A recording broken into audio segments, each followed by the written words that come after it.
বর্তমান বিশ্বের মোট জনসংখ্যার ৮০% বেশি মানুষ একটি করে স্মার্টফোনের মালিক। কিশোর কিশোরী থেকে শুরু করে বয়োজ্যেষ্ঠ প্রত্যেকের দৈনন্দিন জীবনেই অবিচ্ছেদ্য অংশে পরিণত হয়েছে মোবাইল ফোন। যোগাযোগ থেকে বিনোদন, ব্যক্তিগত জীবনের প্রায় সকল কাজেই পরিচালিত হচ্ছে ফেসবুক, ইউটিউব, টুইটার সহ বেশ কিছু মোবাইল অ্যাপের মাধ্যমে। মোবাইল অ্যাপ্লিকেশন বা অ্যাপ হলো এক ধরনের কম্পিউটার প্রোগ্রাম বা সফটওয়্যার অ্যাপ্লিকেশন যা ছাড়া মোবাইল পরিচালনার কথা কল্পনাই করা যায় না। যেমন ধরুন Facebook, Twitter, YouTube, Instagram, WhatsApp এগুলো সবই মোবাইল অ্যাপ্লিকেশন।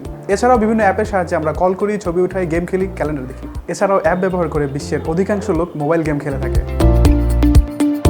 একটি সমীক্ষায় দেখা গেছে 2023 সালের শেষের দিকে মোবাইল অ্যাপের ডাউনলোড গিয়ে পৌঁছাবে 299 বিলিয়নে, যা 2019 সালেও ছিল 204 বিলিয়ন।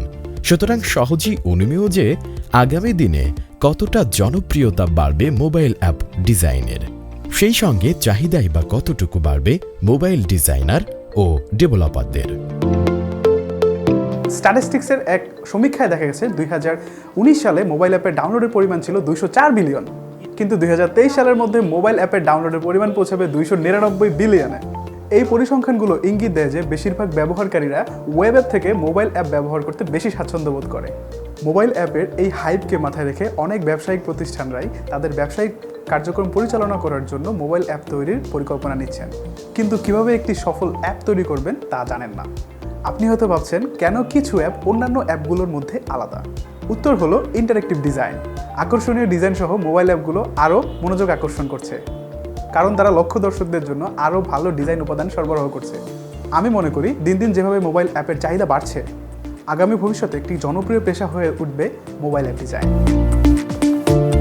কাজ এবং ব্যবহার ভেদে মোবাইল অ্যাপের ধরনও বিভিন্ন রকমের হয়ে থাকে। এক্ষেত্রে আপনার মোবাইলে ব্যবহৃত অ্যাপগুলোর ধরন কি, সেগুলোর মাধ্যমে কি কি রকমের কাজ হয়ে থাকে জানেন কি?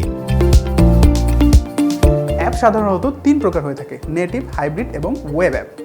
কোনো বিশেষ অপারেটিং সিস্টেমকে টার্গেট বা লক্ষ্য করে তৈরিকৃত অ্যাপকে বলা হয় নেটিভ অ্যাপস। এই অ্যাপসগুলো অনেক স্মুথলি কাজ করে, তাই এই ধরনের অ্যাপগুলো ব্যবহার করে ব্যবহারকারীরা অনেক সন্তুষ্ট হয়। হাইব্রিড অ্যাপসের একটি বিশেষত্ব হলো এটি মোবাইল এবং ওয়েবসাইট উভয় ক্ষেত্রে ব্যবহার করা যায়। এর সবচেয়ে এবং সর্বোত্তম উদাহরণ হলো সুরক্ষা অ্যাপ। আপনি এটি মোবাইল অ্যাপ হিসাবে ইউজ করতে পারেন এবং তাদের অফিসিয়াল ওয়েবসাইট থেকেও ইউজ করতে পারেন। আরেকটি হচ্ছে ওয়েব অ্যাপস। ওয়েব অ্যাপসের সবচেয়ে বড় সুবিধা হচ্ছে এগুলো সব ধরনের ডিভাইসে ব্যবহার উপযোগী। মোবাইল অ্যাপের চাহিদা যেমন বেড়েছে, তেমনি মার্কেট প্লেসে এটি সহজলভ্য হয়েছে। তবে দক্ষতা ও মানসম্পন্ন ডিজাইনারের সংকটে সেরাটা দিয়ে নিজের অবস্থান গড়ার সুযোগও তেমন রয়েছে।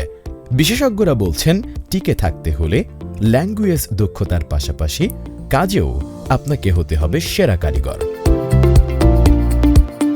bdCalling আইটি লিমিটেডে মোস্ট রিসেন্টলি আমরা সফটওয়্যার ডেভেলপার টিম চালু করেছি, যেখানে প্রাইমারিলি আমরা মোবাইল অ্যাপস ডেভেলপমেন্ট নিয়ে কাজ করেছি।